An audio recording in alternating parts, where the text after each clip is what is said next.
All right. What's up, everybody? Welcome to Hot Pudge IG Live. I'm your host, Pudge Fernandez. Shout out and thank you to everybody who's been following me thus far. Been having a really good time, especially lately since I started this high school edition of Hot Pudge IG Live. So it's been a lot of fun. Before I forget, shout out to Nico White, comedian Nico White, who I just had on a few days ago. Awesome interview. He dropped a special called Dark Out. It's a special like you've never seen before. Definitely check out the interview and definitely go to his YouTube, Nico White, and check out his special. It's there for free. It's totally free. You'll see he has 3 specials, and the first are general comedy specials like any other comedy special. Totally cool, totally funny. You'll enjoy it. But this third one was under pandemic, you know what I'm saying? So there's a lot of cool things happening in the entertainment world, especially in the comedy world, as far as us adapting to this pandemic, this whole Corona thing, and some pretty cool stuff's coming out. So definitely check out Nico White, Dark Out special, not out special. And we have somebody else next week coming up who also dropped a pandemic special. Dustin Chafin, he'll be on next week. We'll be talking to him. His was a Zoom special. So that again, different comedians are doing different things, and they're all cool. Definitely a must. So check out Nico White. Next week is Dustin Chafin. Again, I'm gonna with this video today. We're gonna continue the Newtown High School alumni. I don't know what you call it. Just flashback, throwback, catching up. I had from class of '91. I started off with Raul Seashell, Navy veteran, federal officer. Very cool interview. Then I had Carlos Herrera, also from class of '91. That was a real fun interview we had last week. And coming soon, next week, I'm going to have Miss Lopez, the English teacher. Not only an alumni, but a teacher. So that's going to be a lot of fun come next week. And again, if you want to see any past interviews or anything like that, go to my YouTube channel, Hot Pudge Sunday. Hot Pudge Sunday is my YouTube channel. You'll see all my IG lives, season 1, season 2, and there's some stand-up comedy there too. So check out the comedy. Let me know if I'm funny or not. Without further ado, let me get our guest for this evening. He's been waiting patiently. Again, the Newtown High School series, class of '91. Very cool classmate. Had him in '73. Had him in Newtown, and I'm glad to have him on today on the show. There he is. Am I sideways? Yes, you are sideways, sir. Welcome to technology. Jeez. And I'm in IT, by the way, so. Welcome to technology. Let me fix this a little bit. Sorry about that, guys. Ramon Agtarap. Little technical How are you? there. You're fixed. That's it. Oh, is that looking better? Much better, sir. Well, thank you for having me, Pudge. It's been a long time, brother. Yeah, I was telling everybody, we go back to '73 and Newtown. We do. And let me open up by asking you the $1 million question that everybody wants to know the answer to. Do you still carry a picture of Alyssa Milano in your wallet? Wow, that is a blast from the past. Motherfucker. Wow. Used to carry a picture of Alyssa Milano in his wallet and be like, yo, want to check out my girlfriend? Want to see my girl? This is my girl right here. She don't wow, you just, wow, that's a flashback, brother. Do you remember? Yes, I do remember. I had a huge crush on Alyssa Milano. Like, yeah. I used to videotape every single episode of Who's the Boss. It was ridiculous. I had like VHS tapes, you know. And wow, holy cow, I can't believe you remember that, man. Yes, I used to carry your picture. Yeah, and you used to show everybody, like every fucking 10 minutes and wherever you were, yo, check out my girl, yo, it's my girl. It was a very lovely picture, by the way, and it, perfect wallet size. And yes. It was hilarious, man. Now, does your wife know about this little thing you have for her? I haven't shared it, so if she's watching, she just found out, John. Or sorry, Pudge. Whatever. Either way, whatever. Yeah. I'm flexible. I've gone through a lot of name changes. Yes. But yeah, I've retired that picture. I don't have that picture anymore. I think it's deteriorated over the years. I think it was from that magazine Teen Bop or whatever it was called back in the day. So yeah, but I do recall carrying a picture of Alyssa Milano. Wow. Okay, and here's my follow-up question. Do you still play the trumpet? Because again, that's why we met, I believe. That we is were in that is band in yes. '73 and in Newtown, so we played the trumpet for 7 years. Yes. You still play? I haven't touched the horn in wow. It's been since high school actually. I haven't 91, touched it. basically. Yeah. That graduation. Our graduation was the last time I played too. Yeah, I was, I have twin nephews that actually play trumpet. Their grandfather was in a band, in a Latin band, and I was tempted to try to play the trumpet, but it would probably been gross for them. So I was like, nah, I could probably play maybe a chromatic scale or scale, but yeah, it's been many, many years since I touched a trumpet. I actually own one. I got when I was in high school. But yes, I don't play it. I pulled it out once. It's actually frozen. Mm-hmm. It hasn't been oiled in 20 years. Oh wow! So yeah, I'm gonna pull it out one of these days. I'm gonna shine it up, take it apart, kind of give it a little tune up. Maybe I'll blow it a little bit, but nah, I'm not trying to play. Remember the puddles of saliva that we used to leave, on the aisles of high school or junior high school, and we'd have to empty out the saliva in the horn. Yeah. That was our thing. Like athletes sweat and musicians saliva. Spit. Spit. Exactly. That's how we did. Yes. How we did. Wow, it's been years. But great memories. I think band was always my favorite class.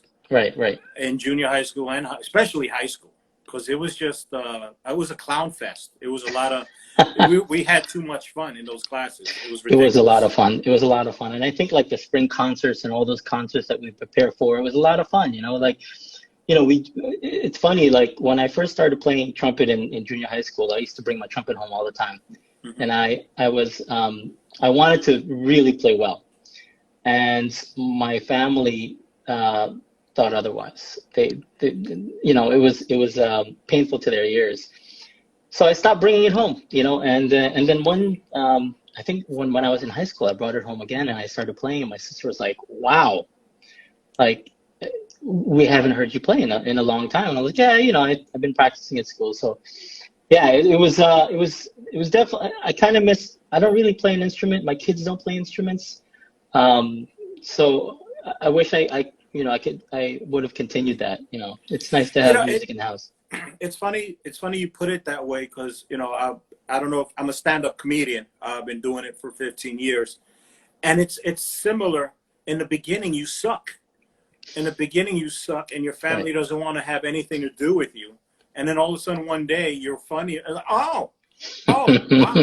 Right. And that goes to whether it's an instrument or entertainment. That's how it usually happens, and you got to really commit yourself and not think or care about what anyone else thinks. Right. Because they only see the good side. They don't see the work. They don't know what it. And yeah, if one day you should have stuck it out, you could have been a professional. Yeah, and I think that lends itself to a lot of other things in life, yes. Right? Like, yeah. We often get afraid of criticism from others, yeah. and we don't take that first step. And I have to applaud you. I'm sure when you told your family you were going to do stand up, they're like, dude, No, well, here's the trick. I never told anybody. That's that. All right, there you go. I learned. Again, past experiences, and I kind of knew how my parents and family thought. I wasn't trying to share that, so I kind of did it. I did tell my siblings, because I think we had a little bit of a connection. They understood, but I never told my parents. To this day, they don't know. You know what I'm saying? They probably figured it out, but yeah, you learn from your past mistakes or experiences, and now you know what, this is personal. I don't need to tell nobody. I don't care. I'm doing it. It's a wrap. Right. 15 years later, I'm still going. Well, I think that's what happens with a lot of us, right? It's like a lot of our dreams are shot down because we're so concerned about criticism and what people are going to think, right? And we don't take that first step. People, people, i.e. parents. Because I think we're so brainwashed. At least I'll speak for myself. We were at the children so we had to please our parents. Right. We had to do what they wanted us to do. We had to follow the path they wanted us to follow. which turned out to be a huge clusterfuck, and just it's just ass backwards. And while I may have suffered some and made some bad decisions because of that, and I know my siblings have too. It sucks, but I learned, and I make sure I do not do that with my kids. So Right. I talk to them differently. I let them know it's their decision. They will hear it from me. They'll say, listen, this is what I would like. This is what I think. This is what I know. At the end of the day, it's your decision, and you own it. I'm just giving you my 2 cents, but it's your life. Go. Right. Right. You know what I'm saying? It's interesting that you say that, because I was pondering it before we got on, and I was like, there's really, if there's one thing I could tell my my 17 or 18-year-old self, is really that your potential is limitless. Right? Oh my God, yeah. And I hate Yes. the fact that I'm only finding this out at the age of 45, 46, 47. Yeah. Like, Yeah. it would have been nice to know this, when I was 17, 18, right? And we often ask ourselves, like, or we often tell ourselves, or in regret, we say, man, if I only knew then what I know now, right? And I said that one time to a good friend of mine, and he told me, and there's actually a banner, like a banner that a friend of mine gave me. Yep. That's behind me. I don't know if you can read it, but it's backwards, but yeah, I see. So basically what it says is the journey is a reward, And I told that to a friend of mine, where I said, I wish I knew then what I know now. And he's like, no, there's a reason why you had to go through, whatever you went through, So that is the reward in itself, is the journey that, when you embark on something, right? Now here's the thing I want to add. Now you said the first part is, what if we knew then what we knew now as 18-year-olds? But I want to speak to the 30, 40, and 50-year-olds. Like you said, it's all about the journey. And what I want to say to these people is the journey can start at any time. Don't think age is people look at this age like, oh, you should have done this by now. You should have done that by now. They try. I mean, who the fuck makes up these rules? Fuck it. No, you can start. The journey can start at any time, and you dictate. So yeah, on the one hand, I wish I would have known that when I was 18, but eventually, and I got it later, I can start this one now, and I can commit now, and I can still succeed now. Totally. And I think, unfortunately, the way society is it imposes some limitations on us. Yeah, no shit. And I think maybe they're trying, or maybe parents or family, they're just trying to be, careful and mindful of us, that we don't get hurt or whatever, however you want to spin that, but it allows us to go forth with a sense of being a little bit apprehensive on making decisions, taking risks. Risk is a tough thing to do, right? You're doing it. You're doing it all the time, right? Now. Yeah. But, at the age of 21 or, 18, you may not be thinking, should I take this risk? I mean, you enlisted, right? You were infantry, right? Army. Right. And it's funny when you reached out to me and you said 8 p.m. sharp, right? I was like, is that a military thing? Is that something that you developed from the military? Because you got to be up early. You got your orders, like. Because I rarely hear that from people, right? Where they say 8 p.m. sharp. I'm like, all right, I'll be ready. It's a time. Yeah, time is something that's embedded to you in you when you're in the military, and I guess you carry. Right. Like I've told my kids, if you're on time, you're late. Mm-hmm. If you're 30 minutes early, you're on time. Totally. That's how you have to think. Always give it's something I guess I got from the military and I still carry. But yes, sorry for the sharp. I didn't mean. No, not at all. And no, not at all. And I appreciate that. The reason being is that Filipino, there's a thing called Filipino time, okay? And it's a cultural thing where you're constantly late for things, Okay. And I think I had to, and the reason why I wanted to ask you is that's something that I had to kind of slowly break out from, is that habit of being late to things, and putting a sense of urgency on things that you want to work on, Yeah. And I know you mentioned as part of, my bio and and the story that I wanted to share was being a marathoner, right? Like that actually, because I started, running marathons, it made me be mindful of like being on time, because you got to be at the start line at a certain time. You got to be prepping. You got to be leaving your house like 3 hours ahead of time, like to find parking, to do all this, Yeah. So it actually transformed my respect for being on time. And like you just said, and I try to relay this to my kids. Yeah, if you're 15 minutes early, then you're on time. Right. If you're Right. if you're exactly on time, then you're already late. So in regards to your marathon, first and foremost, huge fan. I see all your pictures. I think I like them all. I'm liking them or sending some kind of heart, and I'm super jealous. It's actually almost like on my bucket list to run a marathon. I'm not near it yet, but it's like a dream bucket Mhm. list type of thing. And what got me even more amped up was, well, I was an Uber driver before the pandemic, Mhm. and every New York City marathon, I'd get up and I'd be shuttling all the marathoners to the Staten Island ferry. And usually I start my day because the marathon's on a Sunday. Yes. And I usually start Sundays. I normally start at 5, 6 a.m. the latest. Mhm. But on Marathon Sunday, I'll start at 4:30 or Yeah. 5. Yeah. And it's the cities, there's people, because there's all the marathoners coming in from all over the country, and they're all coming Right. out of their hotels, and there's pickup points all over Midtown, and I'm Hmm. getting people in train stations, Penn Station, Grand Central Station, and take me to my pickup point, take me to the ferry, and I'll do at least 3, 4, or 5 drops. And the conversations I have with them is Yeah. just, it's really, I feel like I'm a part of something. I'm helping them get to their destination, and they're so excited. They're so amped. They all have great stories, and it's really, I actually, it's one of my favorite days of the year as an Uber driver, which doesn't sound that exciting, but it's really cool to be a part of it. And it's like, yo, so much kudos. Here's my question: how the fuck did it get started? How did you start? Like, what happened? What clicked? So let me give you a little bit of context on that. What inspired me to run a marathon? And I mentioned that my wife had been diagnosed with ovarian cancer, stage 4 ovarian cancer at the time. This is like over 7 years ago. But it was actually before we even found out that she had cancer. I was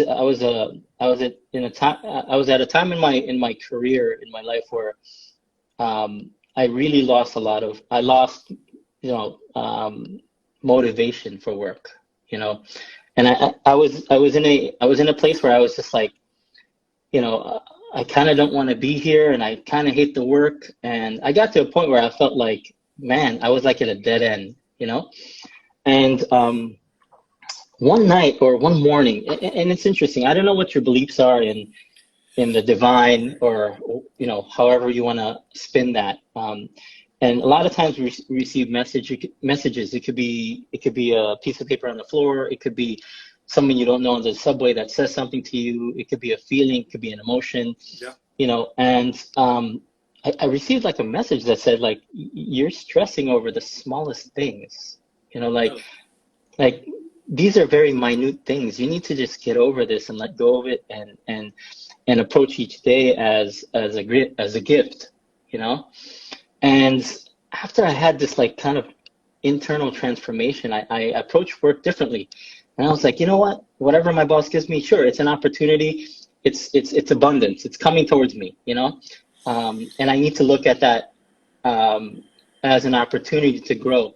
And so I transformed the way I thought about work. I started liking it. Everything that they gave me, I was like, you know what? Even though it wasn't something that I wanted to focus on that facet of information technology, I'm like, you know what? It's an opportunity for me to have billable hours, and it's an opportunity for me to grow. And so And as I quick question: how old were you when this happened? Because I had something similar. I'm just curious about the age when this thing yeah, happened. it was probably in my late 30s, early Mm, 40s. So we're okay. 47 now, right? Yeah. So in my early 40s, Okay. late 30s. And so that came upon me, and all of a sudden, everything, when I changed the way I thought about things, the environment started to change. You change your thoughts, and everything else starts to change, right? You change the way you talk, and so I started to change the way I thought about work. I started to enjoy it more, even though it was the same environment, it was the same colleagues, it was the same boss. I said, you know what? I have to change the way I think about these people, or the way I think about work, or the environment. And I started to have a more, kind of a newfound perspective on life. I was more, I felt more joy. I felt happier. I felt energetic. I felt, and when I was in IT, my second round in IT, I was kind of like, I gained a little weight. I was very fit at one time. I gained a little weight. I was sitting behind a computer all day. Yeah. So it was really tough to kind of get back into, a healthy lifestyle, And so this was kind of like the catalyst at that point. It was just like, change the way you think about things, because little did I know something big was up ahead. And so as I continued to evolve the way I thought about things, my more opportunities came to me, and I got I got to a point where I decided to take a gig, and they liked me so much that they offered to hire me, and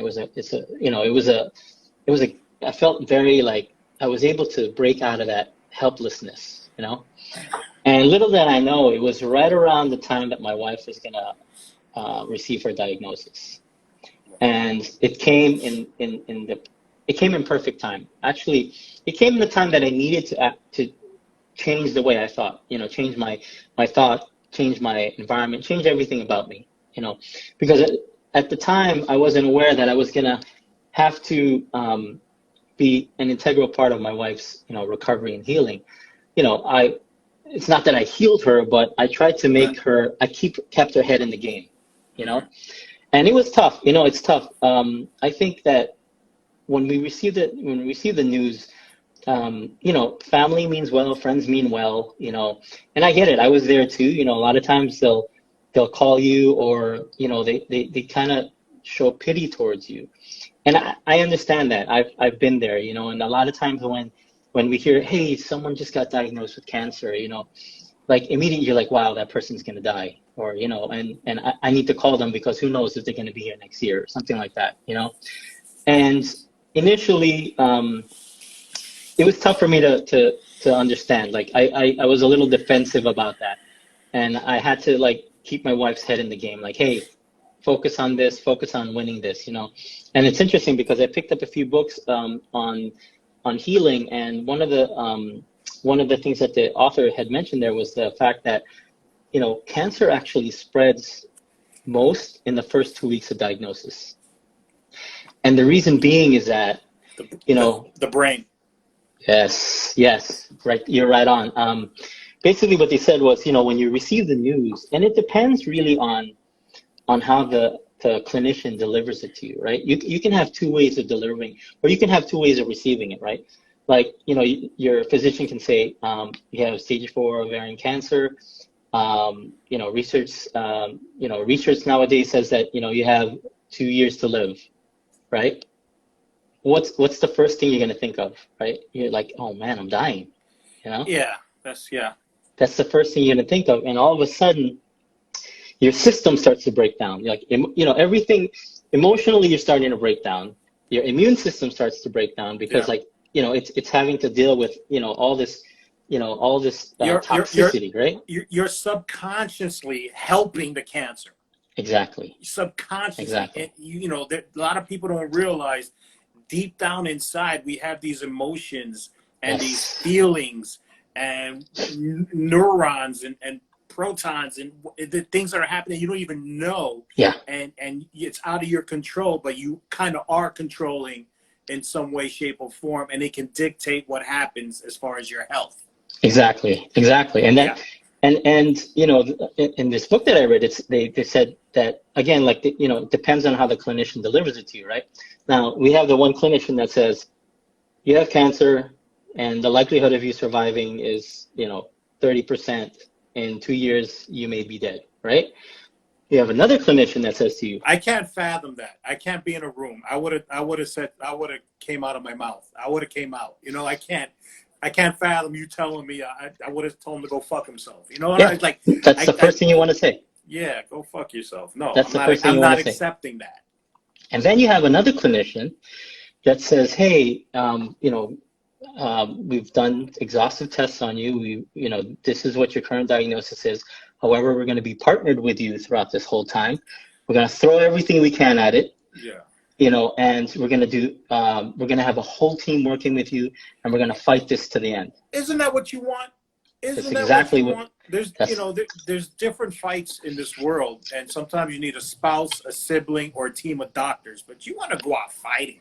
Yeah, exactly. And it's a scary thing, man, especially with cancer.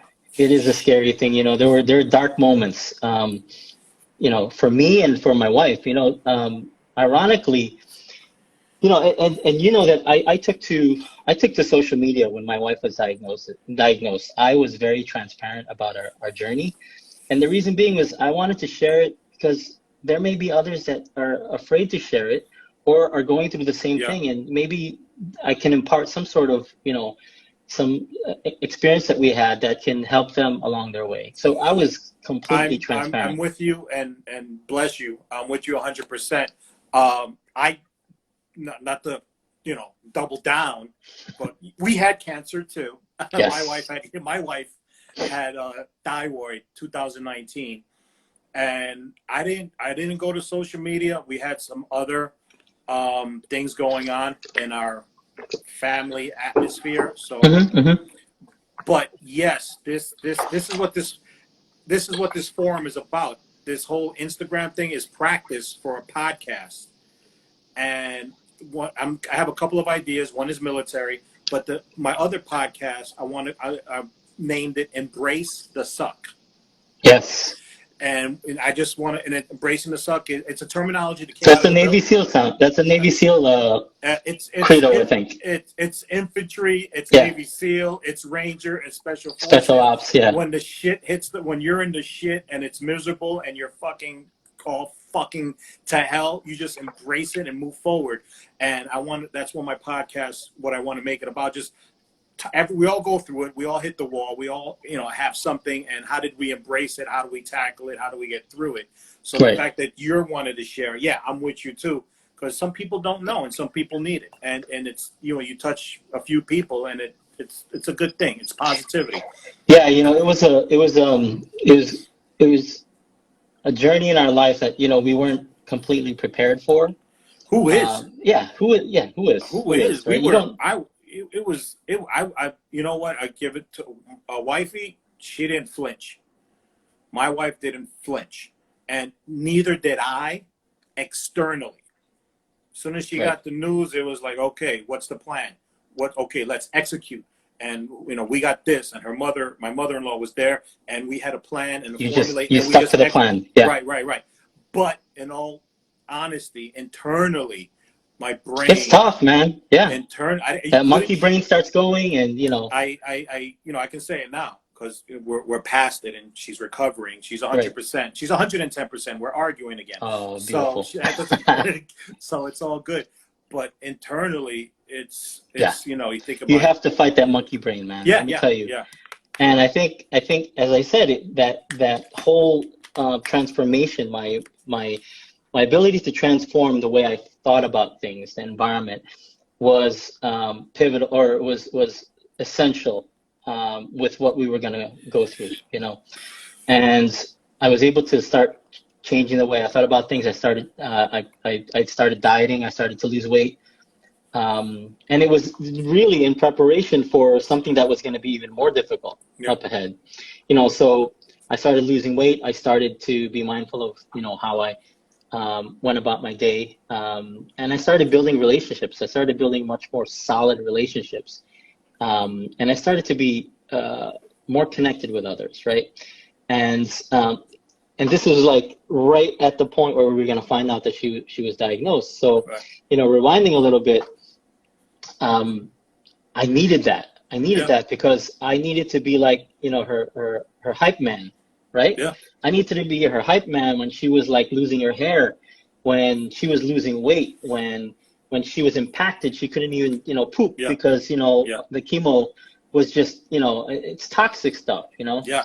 And so I needed to be her hype man, and part of me was happy that I was like, I could get her in the game, get her head in the game. But part of me also felt bad because like I was almost like a drill sergeant, Yeah. Yeah. And Somebody again, has to be tough. Somebody needs a little kick. Yeah. Has to give the kick. Exactly. So as a reminder. So it was definitely something we weren't prepared for, but with the support of family and friends, Yeah. I mean, we were able to like overcome this. And so my wife, she went through a whole, like, this was like over the course of 7 years. She had Wow. stage 4 ovarian cancer. She had metastasis to the brain. She had 2 tumors in the brain. Wow. She had to have a craniotomy. So she nowadays when we argue, and I tell a lot of my friends this, in all honesty, I can't hold up a candle to her. She's a freaking superhero. She beat cancer. So there's nothing I can say that that can, if there's a dish that's left in the sink, honestly, I have to back off and be like, come on, because she beat cancer. Yeah. Not a lot of people can actually, walk away from that, despite, the things that she went through. So yeah, I that's something that I have to constantly, reflect upon, and so as she continued to improve, right, I continued this journey of, expanded consciousness or whatever, improving my self-awareness. And I got a gym membership and I started running on the treadmill,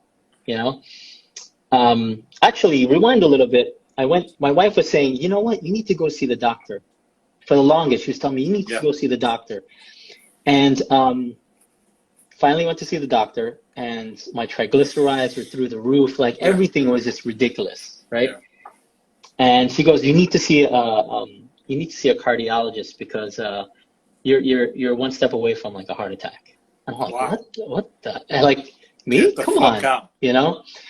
And so this was around the time when my wife had just gotten diagnosed, and I was like really hiding a lot of things from her because I wanted her to stay I wanted her head to stay in the game. I didn't want her to think of my health, So I kept it from her, and I had to go see a cardiologist. They sent me for a stress test. They sent me for a pulmonary function test, all these things. They put me on all these medications, and I had to, keep this from her because I didn't want her to know. I didn't want her to focus on my health. I wanted her to, keep her head in the game and win this, this battle with cancer.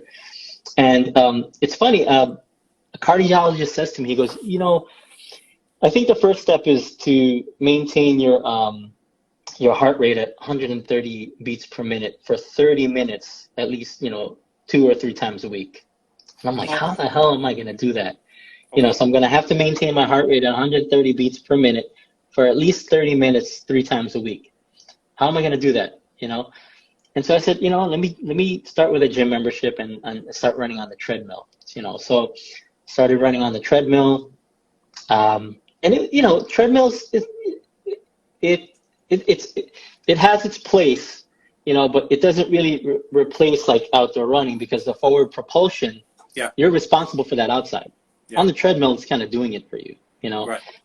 So I started building up my distance, and again, I was sharing a lot of things on Facebook. And a good friend of mine who became a trail runner, he's done like ultra marathons. I used to work with him. He goes, if you sign up for your first 5K, I'm going to send you a GPS Garmin GPS watch, and, that helps to track your, your pace, your heart rate and all that. And I committed to it. I was like, all right, I'll sign up for my first 5K, 3.2 miles. Yeah. No biggie. Yeah. I've been doing 4 miles on treadmill. I'm good. Right. Little did I know it was a different, running outdoors is much more different than running on a treadmill. But anyway, I committed to it. I wanted that watch, and I signed up for my first race. It was in Prospect Park. It was a 5K, and I ran it, and I was winded after the first half mile. Really? I was shot. But I said, you know what, I'm going to finish this because there was a lot of, uphill and all that. And I really didn't prepare for it. I was only running on the treadmill at the time, but I said, I got to finish this. So the first half mile, I'm like winded. By the time I get to the mile one marker, I have to pee. So I'm like, the whole like, there's a whole ritual that you do as a runner, and I don't want to make that runner connotation that it's like you're either a runner or you're not a runner. Everyone's a runner, and if you're out there moving, you're a runner. And I get to mile one, and now I gotta pee, and I'm like, this is my first race. What the hell, Ramon? But I have to stay in there. So I ran off. There was a portage on there. I peed, and then I finished the race. I finished the 3.2 miles, and my wife was there, and my three boys were there. At the time, my wife was in the middle of her chemo. Her hair had fallen out. She's wearing a wig.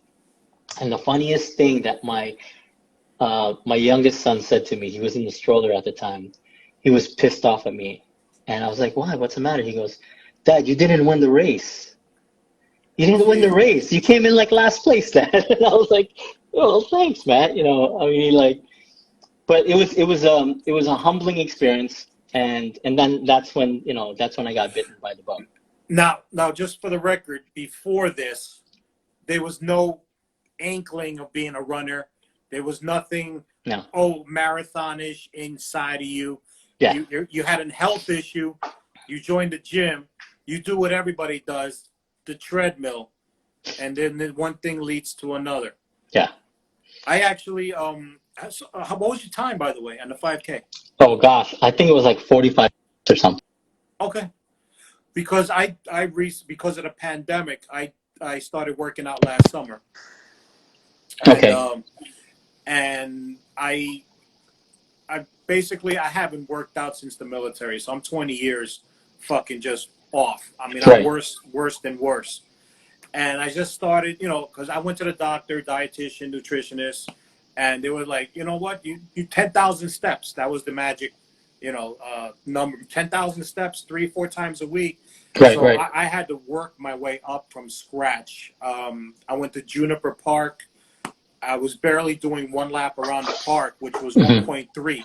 Walking, 1.3, but I didn't give up.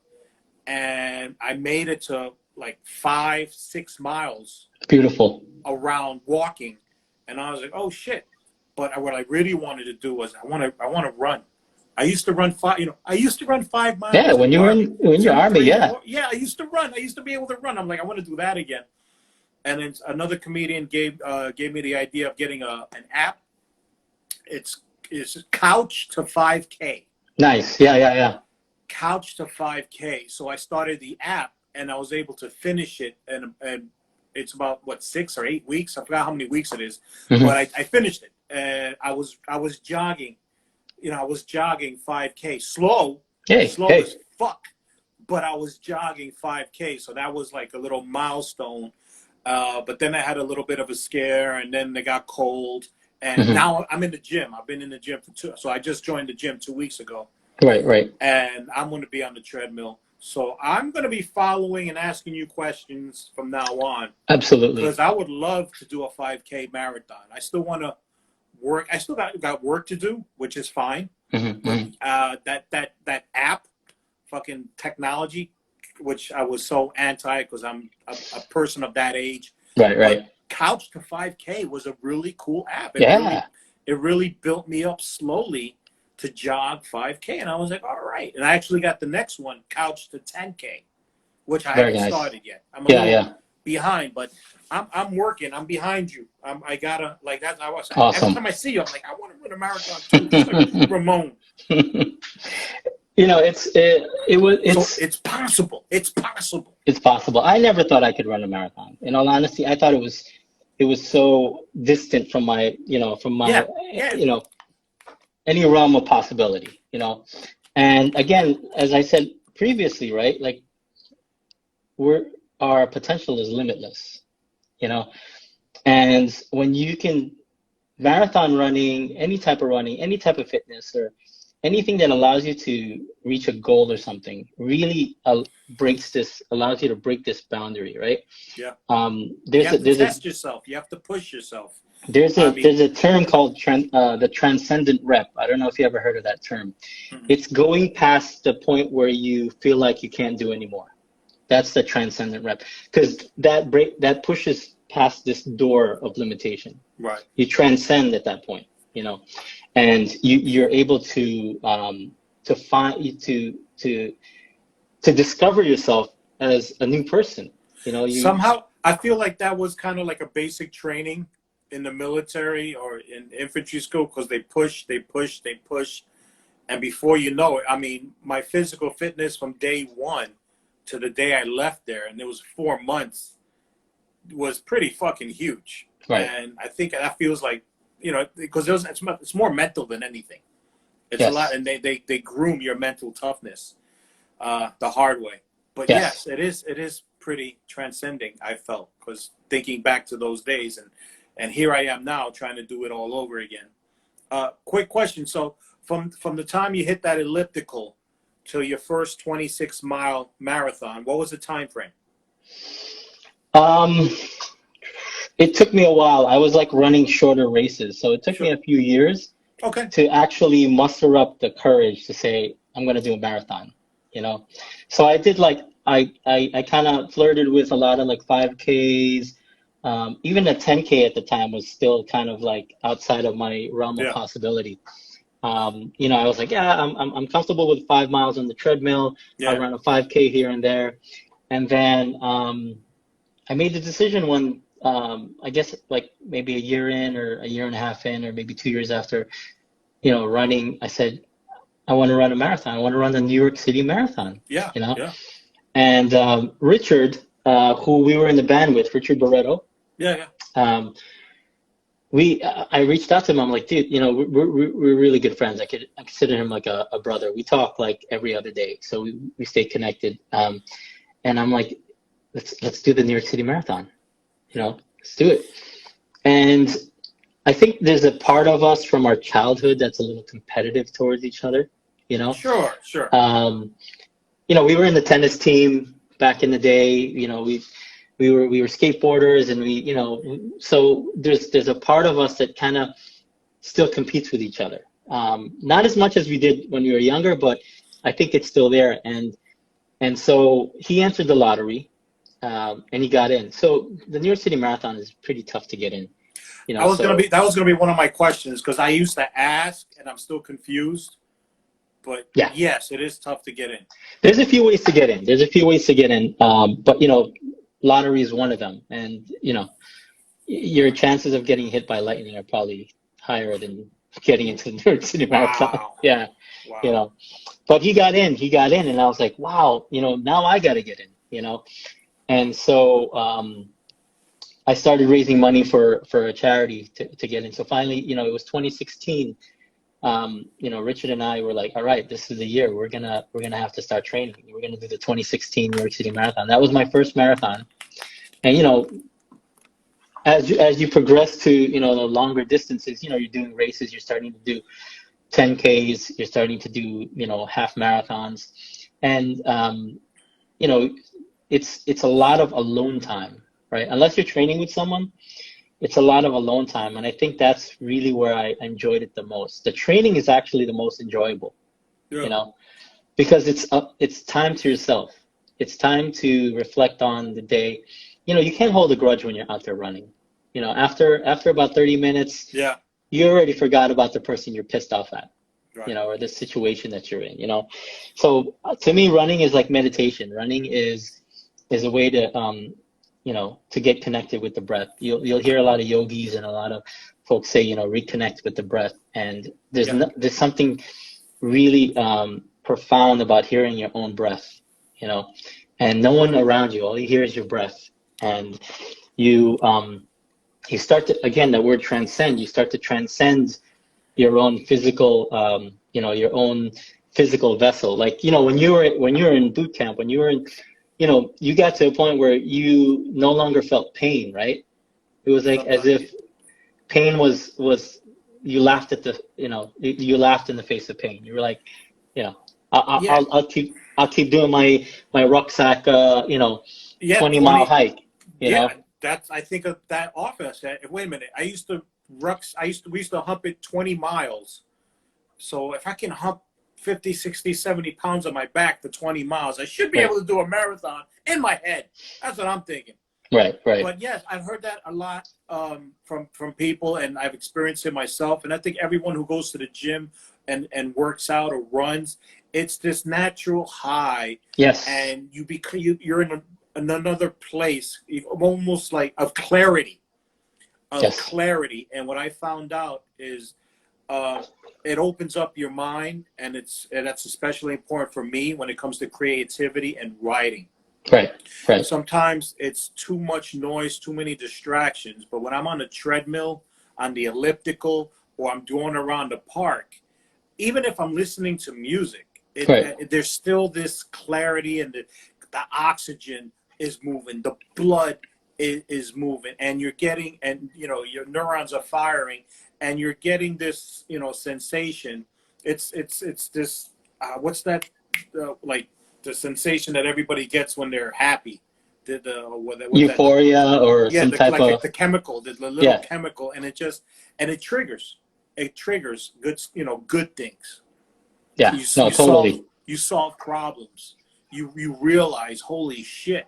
And I'm often on the treadmill in the park and taking notes, because I'm like, oh shit, and I'll get sparked, and I'm like, oh shit, where's this coming from? And it's just absolutely awesome. Yes, I definitely recommend it to more people.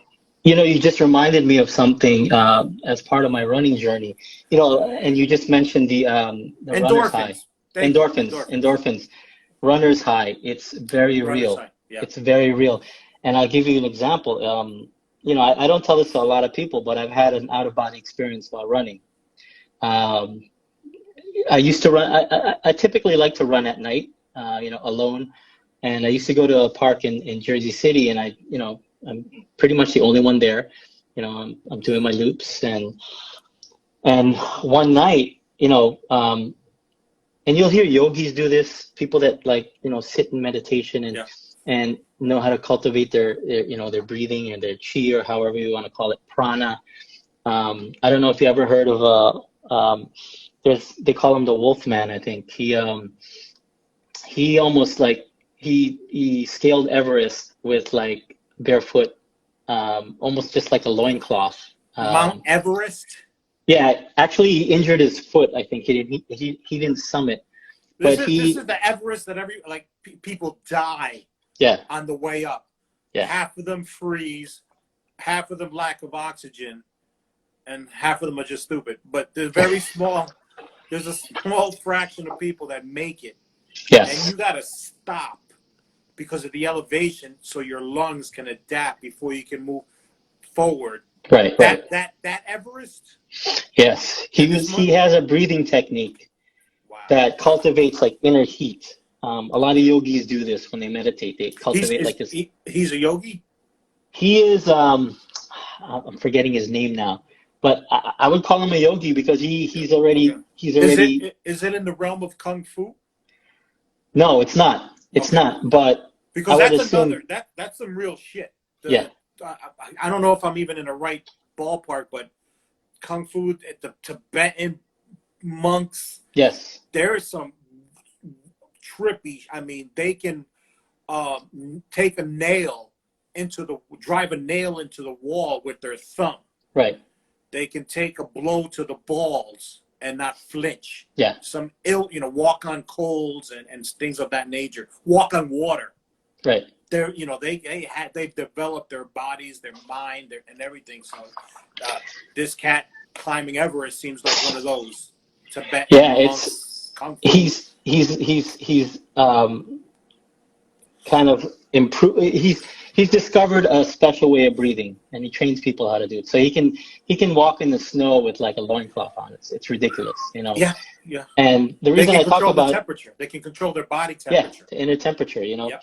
And the reason I mentioned that was, when I was running one night, I got so connected with my breath that I literally had an actual out of body experience, where I kind of elevated.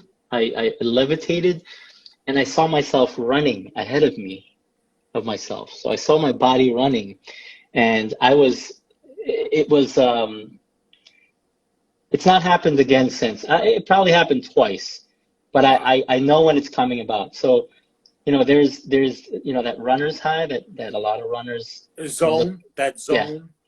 Yeah, you get to a point where you're like in kind of autopilot, Yeah. and Yeah. everything I've heard feels, you start the to zone, tingle, right. you start to tingle, and so that was something that I discovered as I was running, and I'm like, wow, that allowed me to stop drinking, because I found another means of finding like a euphoric feeling, Yeah. you know. So I was able to, stop drinking 7, 8 years ago. Really? Haven't touched it But since. you didn't have a problem though, did you? No. Okay. All right. Well, let's say my problem was this. I couldn't have just one. Like, Right. if I was going to be hanging out with the guys or with family or whatever. You were a binger. You didn't drink consistently, Right. but if it was once a month, you were binging that once a month. Yeah, like Gotcha. I felt it was a waste to just go out and have one beer. Right. You want to feel the benefits of like a buzz, Right. And culturally, I think, growing up Filipino, that was always a thing. That was a norm. It was Culturally, growing up in Elmhurst, Yeah, we you're had right. That too. 40s, the 40 ounces. That's how we all started with the 40. Exactly. Colt 45 was mine. Exactly. So, that because of the fact that I found another way of feeling that euphoria, I was able to, to kind of, walk away from that. And, There's lots of highs out there other than drugs and alcohol. There's Yeah. different highs. I'm sorry if I got too personal. I asked you if you had an issue with it because I did. I fell into the bottle. I was consistent. I was bringing it. I was in the house every day. Long story. We'll cover it some other time. But I fell in, and I crawled out eventually. Went to a detox, thanks to the VA, and then I went to a program. And this April, I'll be 4 years. Oh, beautiful, man! Congratulations, brother. And since then, everything I lost that I was mad at, I got back. The crisp, clear, concise thought. I used to, because I was seeing a therapist at the time, and I used to hate myself because I didn't have any command or control in my life. But now, that's a high. Now I'm high because I'm doing everything I want to do and more. I'm working towards my career, my comedy, which is my goal. And yes, I have a lot of this is a high. This is a high right now. Just, we're in a pandemic. Comedy clubs are shut down. There's no shows. It's winter. Right. I'm still moving forward artistically by doing these things. So yes, it was a tough time. It wasn't easy. I went through a drinking spell. I honestly, I lost maybe at least 4 or 5 years. I was in that haze, But like you said earlier, things happen. You're put in those situations for a reason. Those situations, they seem like a failure, but they're actually setting you up later. Yeah. And later on, after I was out, after I was clear, after I was concise and solid, command and control, then things happen that unfortunately we had issues in my family. There was an eviction. There was my wife's, she had thyroid cancer, and all that stuff was happening all at once. Right. But because of my sobriety, everything was like, we handled it. So it kind of made me stronger on the other side. Yeah. That makes sense? And it came exactly when it needed to come. Like, remember when I said, I needed that newfound perspective, right? It came exactly at the time I needed it, So, I don't kick myself as much, but because I look at those 4 or 5 years as lost time, but I can make it up. Absolutely. And I can make it up, and I got something out of it. This newfound vision and feeling, and I'm at where I'm at right now, and I'm having a good time. But and I feel stronger than I was before because now I see I can see more clearly now, and that's just not the glasses. I'm talking, but yeah, command and control, and absolutely. Yes, and now I'm going to the gym and I'm working out. Lost some weight, gained a little bit back the holidays. But yeah, I want to continue. I want to run marathons. I want to go there. I want to experience what you're experiencing with the running. The closest I ever came is that, that first wall when it hurts, and that's the only thing you can think about is the pain. But then before you know it, it's gone, and then it's like, oh, the pain is gone. It's almost like you had to push yourself past that, and then I can do another lap. So I've had little moments, but I want to keep. I've heard about the runner's high. Yes. I want to experience and all this other stuff. I've had little bits, but I look forward to it. And yeah, and I want to run a marathon. The New York City Marathon has to be one of the biggest block parties in the world, right?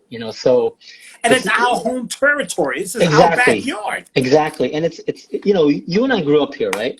But when I cover all 5 boroughs on foot, you're just like, wow, I never knew this existed. You realize that you've lived in such a small little aspect of the city, this beautiful city that you've grown up in, and you're like, why have I never gone to Harlem before? Why have I never gone to Staten Island or like parts of Brooklyn that I wasn't aware of? And now it's great because when I drive across the Verrazano with my kids, I'm like, Dad ran across this, right? Or when I drive across the 59th Street Bridge, I'm like, Dad ran across this too, So shout out to my cousin who's watching. He recently joined the Air Force. He runs marathons. Oh yes, too. Very nice. He runs marathons too. So he's another one that I watch. He in a blink of an eye, he'll do a 5K or 10K. Nice, very nice. He's been running. He was brought up running and exercising, so it's like a natural thing. But I look forward to hopefully running my first 5K. You said Prospect Park. Prospect Park has races. Actually, I might be running a 5K on Monday for MLK here in Jersey City. So it'll be my inaugural race. I haven't run an actual race in a while, with COVID and the pandemic and all. A lot of the New York road runners. This motherfucker's bragging now. 3 marathons, 30 half marathons. All right, motherfucker. Oh, man. Wow. He's throwing up his numbers. He's like, yo, 3 marathons, 30. Look at that. He's in the he just finished his basic training. Nice. All Air Force. Yeah, no, he's got and he's making me look bad because he can't be the only one in the family who runs marathons.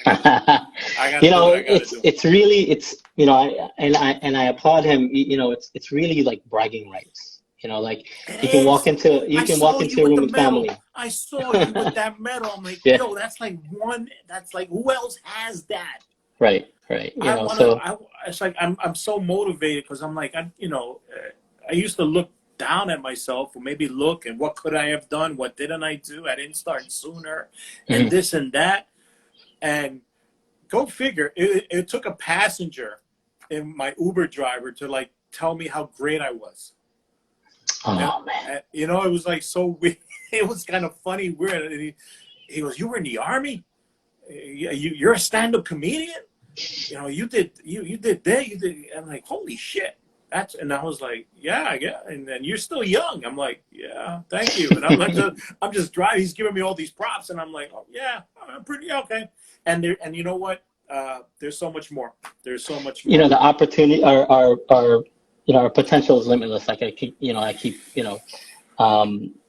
saying I think that there's so much that we can do that we're not fully aware of. And we impose these limitations on ourselves that we really have to break past, And I love the fact that you're calling this podcast "Embrace the Suck." The one it starts. It hasn't started yet. This IG is it's Hot Pudge IG. This is all practice. Right. So yes, but the podcast is coming. Embrace the Suck. I already have the logo. I'll show you the logo. Nice. It's still coming. But yeah, I got the logo and I got to get the equipment, the sound, and I got to figure out where am I going to record because I want to do it in person, not video. So, but yeah, embrace the suck because one thing, I've sucked a lot in most of my life, and it affected me, internally, which led to the drinking and the way I think. Right. But on the flip side, I have a lot to share.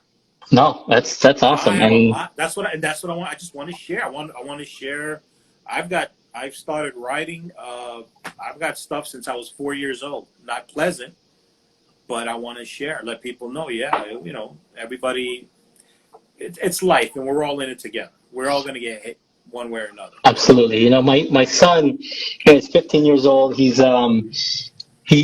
created this vision board of things Uh, that he wants to accomplish in life. That's something that we never did yeah. at Uh, 15 years old. d- Come on, Yeah. Yeah. And one of the things that he put on it was embrace the suck. And I'm like, yes, Get the exact. fuck out. He put embrace the suck on there. And then the second phrase he put on there was the best day was yesterday. I think Navy Okay. SEALs say that. I love his mindset. Yes, yes. I mean, I share a lot of his stuff on social media, Yeah, and it's some of the out there. things that he does, Yeah. I'm just like, I never fathomed that. I never thought about that at 15 years Oh, old. forget. I mean that. Who- The downside to social media, real quick, is it takes a lot of energy and you lose focus and you can go down a rabbit hole, Right. literally down a rabbit hole and just lose yourself or follow or fall into the wrong shit, i.e., politics. Not gonna go there because that's not a rabbit hole. That's a fucking tunnel into an abyss. You talk about politics, that's a fucking abyss that you're falling into. I don't care what side you're on, and I don't want to go there. Right. Right. But on the other side, yes, these kids have so many opportunities, so many things. Your son, wow, embrace. May I recommend something? Jocko. Yes, Jocko Willink. Yes. Yeah. Does he follow him? Yes. Oh, I follow a lot of these guys. Actually, Jocko's great. He's one of. I have certain guys that I watch for motivation, for knowledge, for leadership. yeah. It's a combination. I watch Jocko. I watch. This was an odd one. Let me Joey grab a book. Diaz. Who's it? Joey Diaz. You know Joey Diaz? No. So he's a wild. He's what I call a wild card. Joey Was he- Diaz. He's a comedian who has a podcast. Mhm. He's originally from New York, and you want to talk about a history? Jesus fucking Christ, this motherfucker! But he's very motivational. He's he's New York style, in your face. If you have a daughter or a wife, they might feel he's very dirty and kind of gross, but it's that New York City old school in your face. So he tells it how it is, and he's very funny. So you'll love his New York attitude, but he's very inspirational. Do you follow David Goggins? No. Gotta follow him, man. David Goggins. Okay. He wrote this book, Can't Hurt Me. So he's one of the guys that I follow. Wait a minute. Was he the fat kid that became a Navy SEAL? He went through Hell Week twice. He went. I think he was a PJ. He went to training for a PJ, Marine Recon. Like he did all these special forces. Like I think I saw him because this is and the other podcast that I enjoy watching, Joe Rogan. yes. Just simply for the knowledge. He's he brings. Joe Rogan has had him on the show. Yeah, Joe. Yeah. Yes, that I think when you held Yeah, up and I David saw his Goggins. uniform, Yeah. that's where I saw him. So Yeah. a lot of these people I see on Joe Rogan, and yeah, so I definitely follow and I reach out to this because you need things like that. And it's so available. Yeah. It's Everything so and available. everything's on YouTube. Like my morning ritual is playing this commencement speech by. You ever heard of Admiral William McRaven? Make your bed. Yes. I play that commencement Make speech your bed. every Yes. morning. Yep. Yes. Yeah. Play that every morning. Here's a suggestion. I picked up this book, 20-something years ago when I was in the real world of working. I had a career. And it was a great book then. It was a great read then. But now I read it again, and it blows my mind even more. I think I read it in my 20s. Now I'm reading it again. It blows my mind even more, and I want to share it with my son. Hopefully, he'll read it. And it's awesome because there's a connect, and this is what drew me to the book. What it takes to be number one by Vince Lombardi. Yes. Junior. Vince Mm-hmm. Lombardi Jr. Now, when I saw the book, Vince Lombardi, I'm like, Super Bowl fucking coach, one of the best all time. He was the greatest until this numbnuts from New England. Whatever. I'm a Giant fan. I'm a Giant fan. But, Vince Lombardi is this, they named the fucking trophy after him. Mm-hmm. And he's this all-time coach. But his thing was leadership. It's not just football. And the whole book, there is some football analogies in it, but it's all leadership. It's all self-leadership, all of it. And it's amazing. Absolutely. I mean, totally get it. What it takes to be number one. Yeah, and I think you just hit the nail on the head there. Like, that's something that we're not teaching the kids nowadays. Accountability. Right? Accountability, that's a big thing right now. It's accountability. Moral compass, which is what I lost when I went drinking. I lost my compass. Not only my moral compass, but my compass as far as my objective. You know what I'm saying? And right. Like I said, I lost 4 or 5 years. I lost that compass, and these kids. That's what kids should be learning now. And it goes back to the McRaven speech where he says, "Make your bed." The first thing he says is, "Make your bed every morning," and it does so much for you. It starts your day. It's the smallest little victory that you did. The smallest victory. The smallest victory. And then I love how he says, if you have a really bad day, then when you get home, you come home to a clean bed, and it's a bed that you made, And you come home to success. You achieve something that day. Exactly. And that's something that I learned a great deal from his speech. Yeah. There's things there that continue to resonate with me.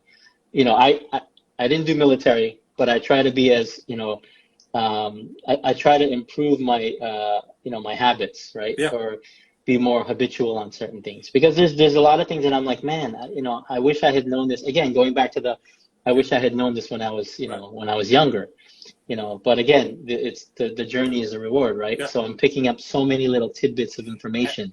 And again, the journey can start at any time. It's not a young thing. You can start when you're 30. You can start when you're 40. You can be 40 years old. Maybe you were never in the military, but you can do 20 miles with a rucksack. You don't have to be in a, you can succeed. You can follow in those footsteps and learn. And I'm finding myself again as far as the military, because I felt like when I got out, I had a lot of that structure in me. But somewhere along the way, I lost all of it. Right. And now I'm bringing it back. I'm almost, I'm doing little things. I wear my dog tags more. I have camouflage pajamas, camouflage hoodie, camouflage mat. It sounds silly, and I have a notebook camo, just because it's those little things that keep me. Do you eat fast like you're at the chow hall? Like, no, I'm a foodie. I eat slow, but I'm just bringing back these little military things just to constantly remind me, stay there. It's almost like stay there. And the good thing is, you have the recipe, right? You've been there. You know exactly what it takes, what's needed, right? It's just kind of going back into the memory bank and saying, okay, this is what I did back then, and this is what I just need to do again. So not the easy, but the mind part came pretty good, pretty easy, pretty comfortably. Now the hard part is the physical. Yeah. I'm trying to get back into my shape that I was in, which is going to take time. But yeah, one of my favorite quotes from Lao Tzu was a journey of 1,000 miles begins with a single step. And that makes so much sense there, because a lot of times we don't want to take that first step. There's actually a great movie I'd recommend it to you. It's called Brittany Runs a Marathon. Oh, it came out a couple of years ago. I saw the clip. You gotta watch it. You gotta watch it. She runs the New York City Marathon. Yeah, I saw the clip. That was interesting because I'm like, oh wow, Yeah, she did it from scratch. Yes, and they show her whole transformation. Like, she loses weight throughout the whole thing. It's a true story. It wasn't the actual person, Brittany. Right. But it's a beautiful story of, like, that's one of the things that marathon running or any type of distance running or anything that you get to a point where you get to the finish line, it's like you feel such a sense of like Yeah. accomplishment. Like you're like, there were a lot of times during running the marathon, I was like in tears. I was holding my tears in because I'm like, how am I getting to mile 18 right now? How am I at like mile 20 now? Like I can't believe I've ran the last, it's a 20-week program. I've been doing this every weekend, and thankfully my family was cooperative with me that they take the kids and like, oh, we know you got to run 10 miles this weekend. You got to run 15 miles this weekend. Do your thing. But when you're in the moment of of hearing accolades from other people that you don't even know, they look at you and like, yeah, come on, and then when you make it past that finish line, it's like it's this sense of like, I can't even put it into words. It's hard to articulate, the feeling that you have, but it's such a sense of accomplishment. It's like, I mean, I'm sold. Yeah, I'm sold. I mean, hopefully, God willing, who knows? I'm 47. Maybe I'll be ready by the time I'm 50, which would be nice. 50 and rent. That sounds nice. Yeah, exactly. I think that's. By the way, shout out to Carlos Herrera.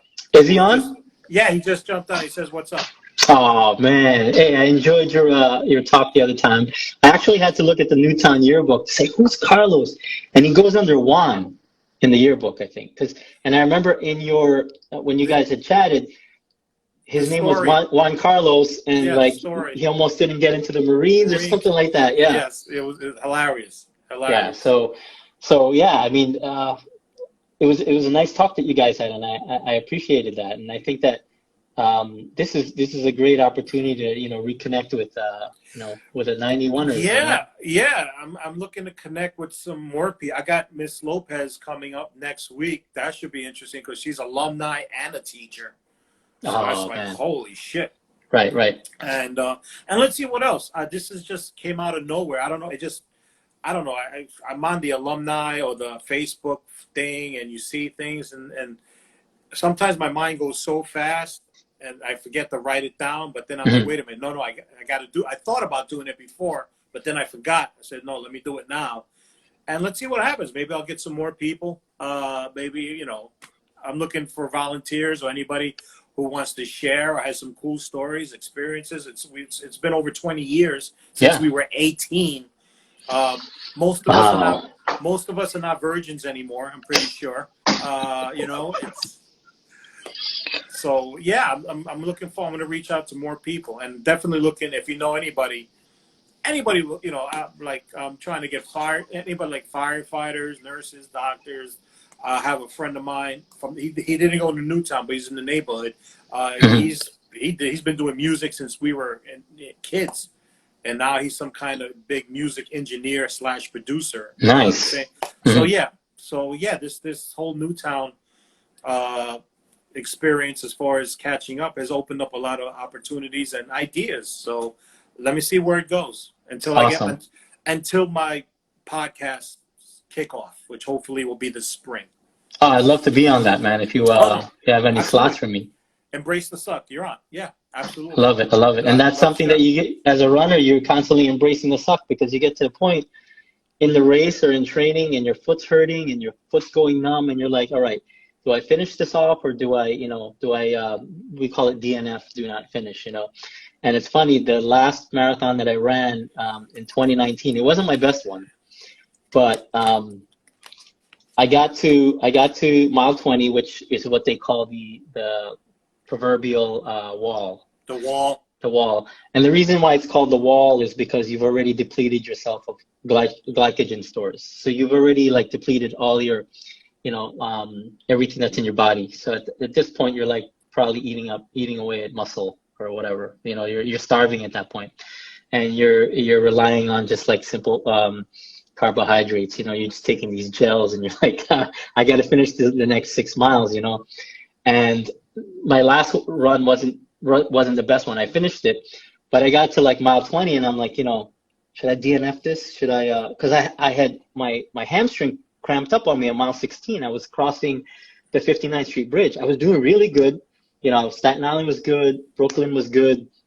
I get to the 59th Street Bridge, and I'm at the apex of it, and all of a sudden my hamstring starts cramping, and I'm like, come on, man, I still got another 10 miles to go, So I'm just hobbling my way. I'm like, I gotta make, so I get to the Bronx. I'm at mile 20, like, should I just, I have the Uber app. I just call it Uber and go home, right? You know? And two things made me get back in the race.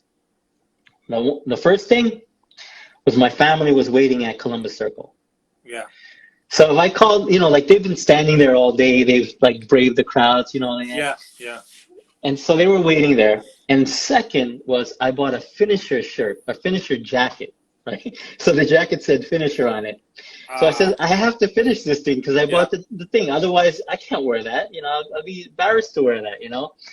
So that really pushed me to like just embrace the suck, embrace the pain. Like you get to a point where everything starts hurting on you. I'm not an elite runner. I'm not doing this for work. I'm not doing this to get so paid. do you eventually snap out of that? Does everything? Does your body snap out of the pain and you go back into running mode? I can't say that your body snaps out of the pain, but your mind has to get back into it. And your mind kind of just like, once your mind's back into it, the body kind of follows. But the pain may linger, or the pain may slowly subside because your mind is already taken over at that point. At the 26 miles, do you do it with or without music?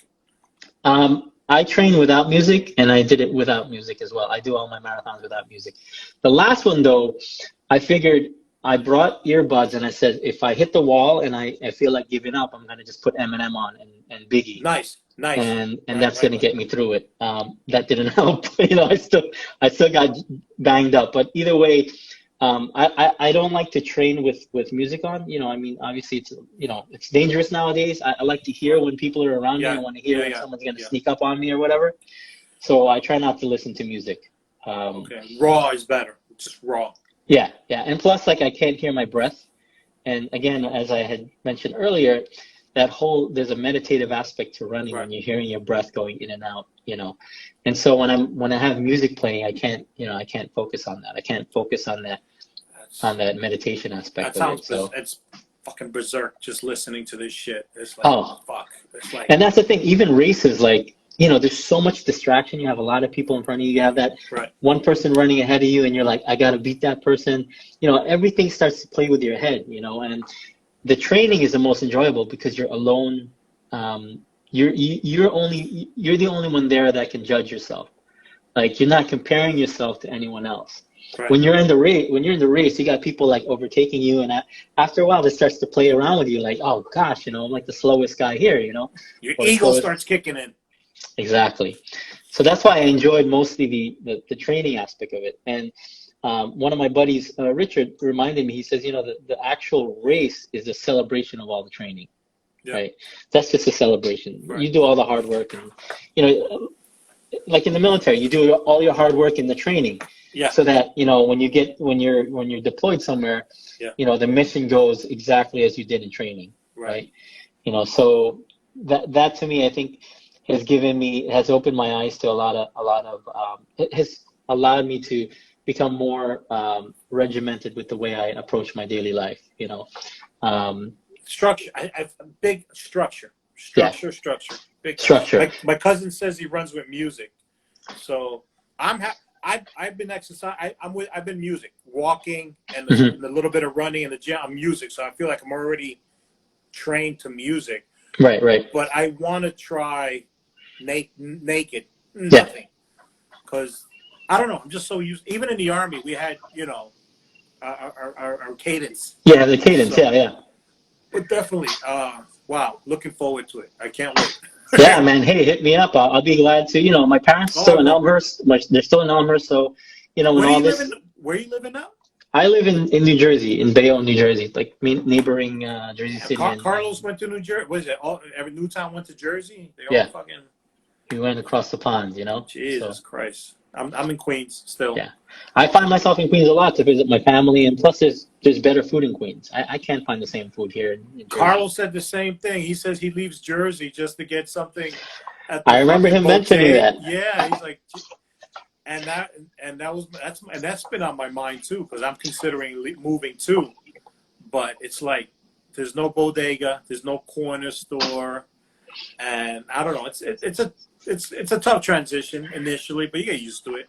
I gotta remind myself. I lived in Fort Hood, Texas, in Killeen, for Mhm. 4 years, so I was able to do it then. It's been so long, I Last forgot. call was at 2 a.m., right? Ah, yeah, yo, we had to go. You were double fisting? No, I remember one time we're still, it's 2 a.m. We still want to party, and somebody was like, there's no alcohol. He goes, I got a spot. I'm like, what kind of spot? A beer spot. I'm like, what the fuck you talking about? Long story short, we're in some residential neighborhood, knocking on somebody's door, and then he leads us to a garage. Some old man selling beer out of a garage. Oh my It God. looks.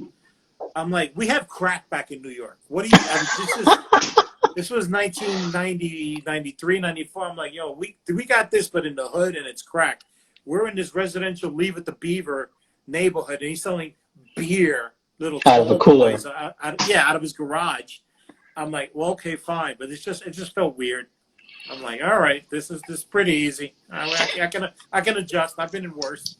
Yeah, growing up in New York City or Queens or where we grew up, there's nothing like home, right? You go to far off lands or even other states, and you're just like, wow, you can't walk to the corner store Yeah, to get a newspaper or a ham and cheese sandwich or something like that, in the middle of the night, right? yeah. Like No, we everything got to. shuts down. I got to drive for milk in Texas. Yeah, yeah. So Shit like that. So, so that you can't really. That's something that you miss home for, right? Like yeah. having that down the block and being able to go over there and pick something up from the store. So But hey, we adapt, we overcome, we adjust, we embrace it. We adapt, improvise. improvise, Yeah, overcome. that's what I try to teach my son. He's 22, and I'm always trying to guide him and challenge him. And hey, failure is okay. Failure is good because that's how Yes. you know what I'm saying.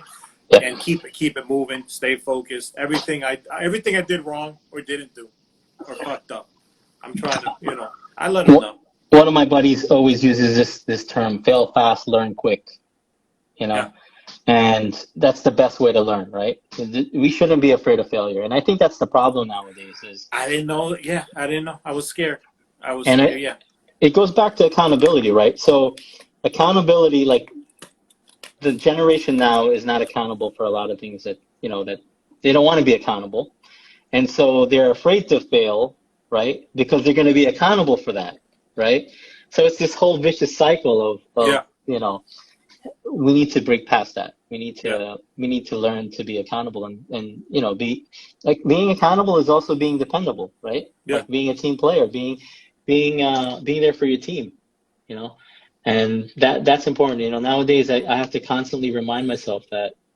And you're saying about this generation, I'm worried because before the pandemic was all this social media, video games.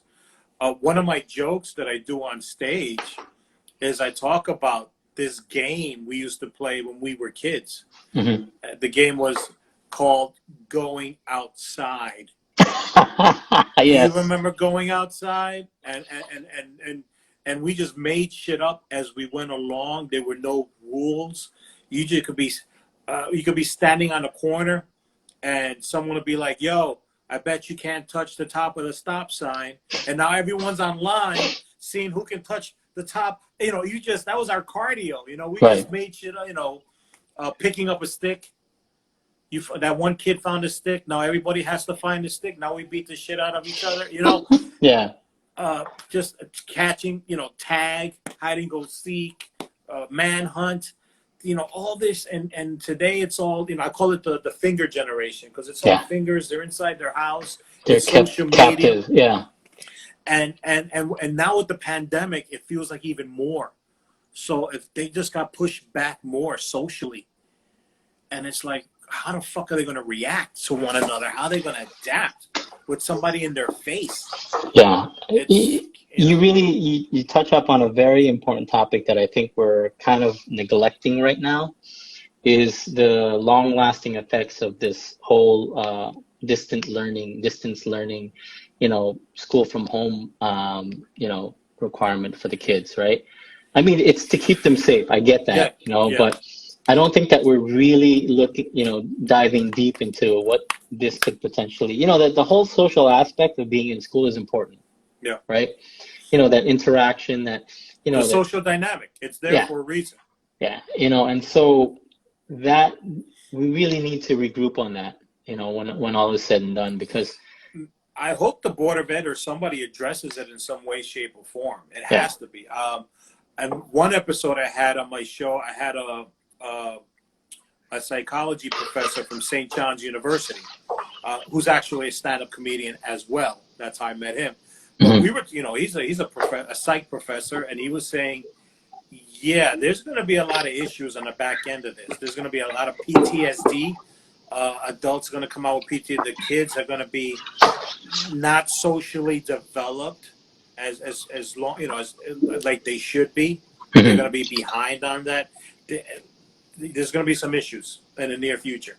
yeah. And if you know anybody that wants to study psychology or therapy, it's a great time because there's going to be a lot of people needing it. It'll be a lot of work. Yeah. Yeah, there's going to be a lot of work available.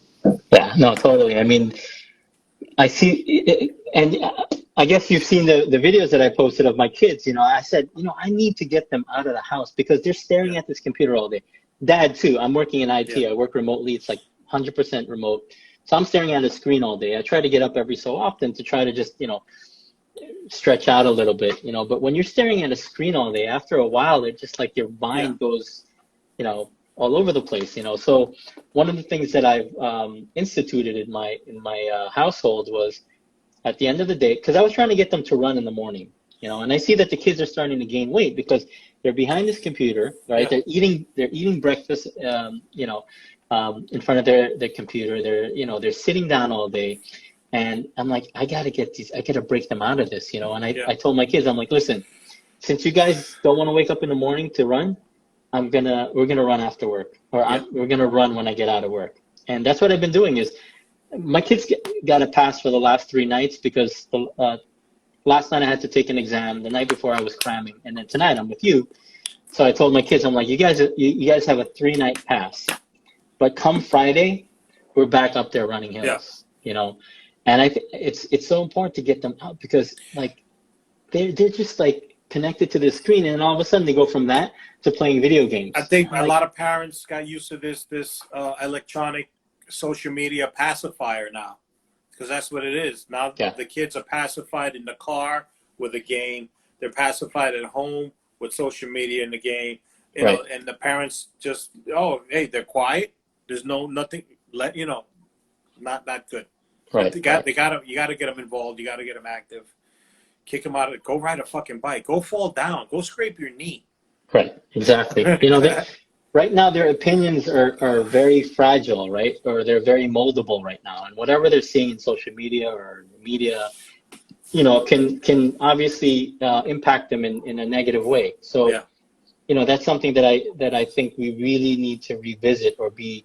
Hopefully we have, a game plan to address that as the kids. I hope so. I told my daughter, stop watching the news. Watch anything. Read a book. Do something, stop watching the news. Now she's reading more books now. I'm like, do that. Expand your mind. Yeah. And that's the thing that I didn't do as a kid was I never read books. I only read textbooks because I needed to. Me too. Right? Me too. But to find me reading books, I mean, like, I'm trying to make up for lost time right now. I'm like, picking up books and starting to read. I'm a slow reader because of the fact that I didn't read a lot as a kid. Right. Me too. And so I'm kind of, I feel like, man, I wish I had been more active in finding, finding books and reading books, and this way it comes more natural for me now. Yeah, I'm gonna read the books that I didn't read in high school that I was supposed to read. Yeah, I'm gonna read all those books that I cheated on the test by watching the movie, or I just got the Cliff Notes. I know that Cliff Notes thing. That was that's all I read was Cliff Notes. I didn't read anything else, and so that's something that I wish I had done more of. Read more. That's how, ditto. Yeah. But listen, it's been great. Let me wrap this up. Thank you so much. I know you're a parent and you're a husband, and you got to go. And, dude, thank you for being on, man. My pleasure. Appreciate it. Thank you for sharing. We'll definitely stay in touch. I got questions. I mean, definitely, I'm going to start this new Couch to 10K, and I'm gonna have questions on running and technique, and yes, definitely, I'm gonna be hitting you up, because especially probably in March, once the weather gets better and I can go back without outside. a doubt. Sure. But yeah, I'll be hitting you up. No worries. Sounds good, man. Thanks for having me this evening. I appreciate it. Thank you to everyone that joined in IG land. I appreciate it. Hopefully, we were able to entertain you or impart some sort of useful rather information that you can take with you. Wisdom. Yeah. Wisdom. There you go. Last question. Yes, sir. Speaking of wisdom, what's with the beard and your style? I was trying. I can't call it a beard. It's like I was trying to grow a beard, but there's nothing over here, so okay. It's part of my beard. I guess beard envy, but my wife hates it. She wants to cut it while I'm sleeping. So who knows? Maybe the next time I'm on, it might be gone because she. Okay, so it is what it is, and it's on your face, basically. Yeah, exactly. Okay, it is what it is, and it's on your face, and hopefully your wife wants it off, and she'll take it off one day. All right, all right, just check it, because it's totally. I don't know if there was a meaning behind it, or it's a new style, or whatever. But okay, you're rocking it. Thank you. All right, man. Ramon, thank you once again. And, God bless, and say what's up to the fam. God bless, man. Talk to you soon, bro. You got it. All right. Bye. All right, ladies and gentlemen, that was Ramon, Agtarap. You know what? I've known him since 73, junior high school and high school, and I've never had to pronounce his fucking last name until now. Agtarap. I got to get used to it. Thank you so much, Ramon, for coming on. Thank you, everybody, for watching. If you tuned in late, you can catch this episode. Go to my YouTube channel. My YouTube channel is Hot Pudge Sunday. Hot Pudge Sunday's YouTube channel. You can see this episode. The other Newtowners I interviewed, our episodes are there. You just go to my playlist, and all the playlists are there. You'll see Hot Pudge IG Live Season 1. You'll see Hot Pudge IG Live Season 2, which is what we're in right now, Season 2. Also some stand-up comedy and some other clips and little things that I recorded. You can totally check it out. So, once again, thank you, everybody, for watching. Follow me on Facebook. Follow me on Instagram. And, again, if you missed this one or you got in late, Hot Pudge Sunday is my YouTube channel. Check it out. Subscribe. Thank you, guys, and I'll see you guys again next week. Be good.